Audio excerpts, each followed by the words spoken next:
drawer vuadan olsam kan ron tilong to na hemi size hi kan langa ai drawer mai to ni ta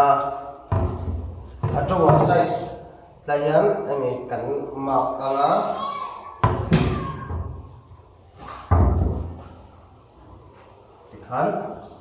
kan chin chia daw ni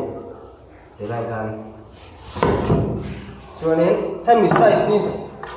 he ting lai a hian kan ri langa so ni drawer channel hi in chi chan ve ania lelam in in chi chan ve helai tang hian hemi a drawer ang lo tang khan in chi chan ve kan ma kanga kan ri nang le lama chuanin angulin kan potanga hetiang angulin chi sang ma amar chu tuna hian ni hetiang chi kan mong lo na hetiang ni angulin dik long chu no wangin tu bawa ya suta hemi angulin dikhi kan la bola ni ai drawer sir turanita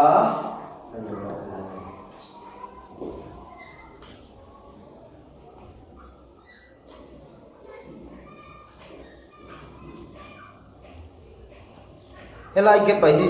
drawer channel size kha ani ta ni inchi chan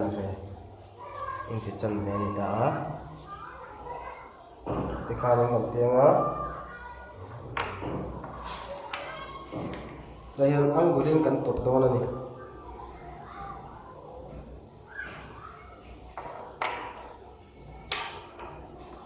kan tenga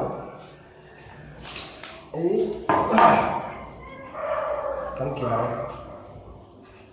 kat tiang kan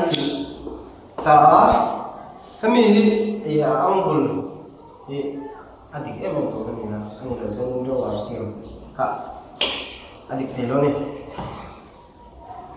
kan ta tanga bikol screwing kan kilang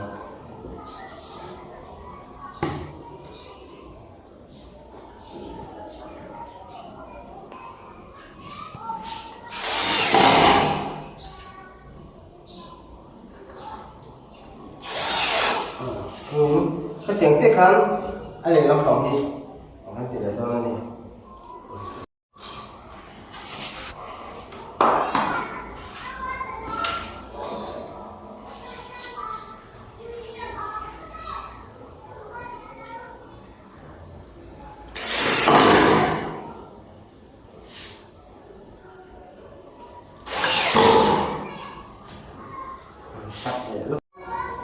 si kan ngok to lai anung abel to hi kan buama he lai hi kan te dal mani he lai ke ha timian kan tinga kan maka kan katang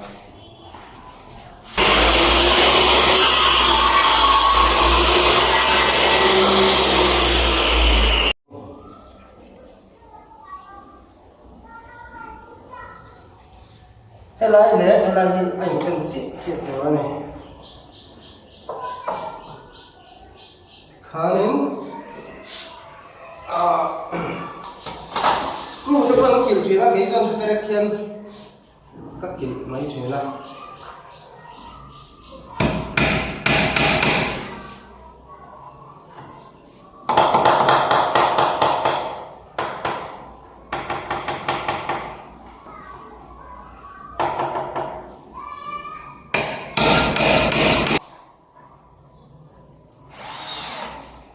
mình làm vỏ hay là hơi làm tổng tụ nhé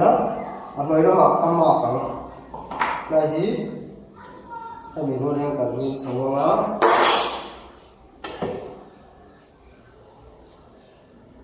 tăng mọc này đó thế là mà hiện thì hiện cầm mọc bằng lấy nó mà có cái tiếng chứ hiện thì thôi này nhớ cắn buat dulu nih.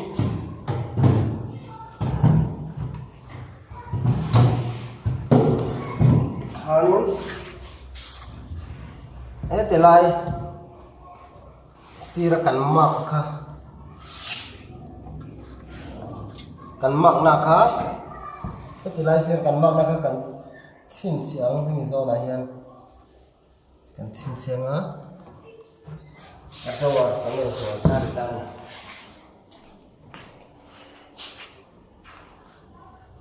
Ini lagi kan mak ni ah, kan mak ta. Atau jangan kan buang ah. Ini lagi aku sampai arin, nuai cek arin ni lah yang zon cek yang berkat kaya. Kena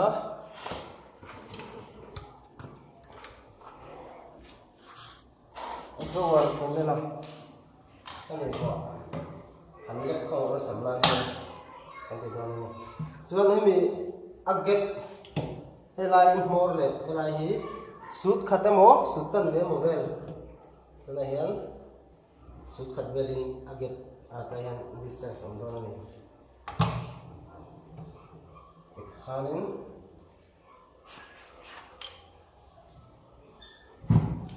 tengah pereka han kilian mani poyan usam bohong usam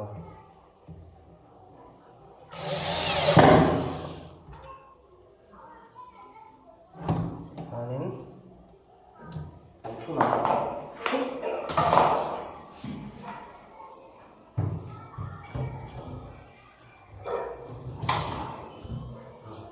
Tehan, aku samping bertani. Kami makan ini.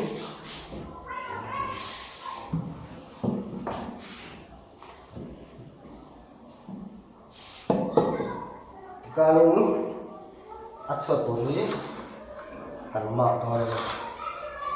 Dalam lama, kan makan. Jadi malam cincin mak work face ka mak hanin hendak kat orang ini kau ini rencana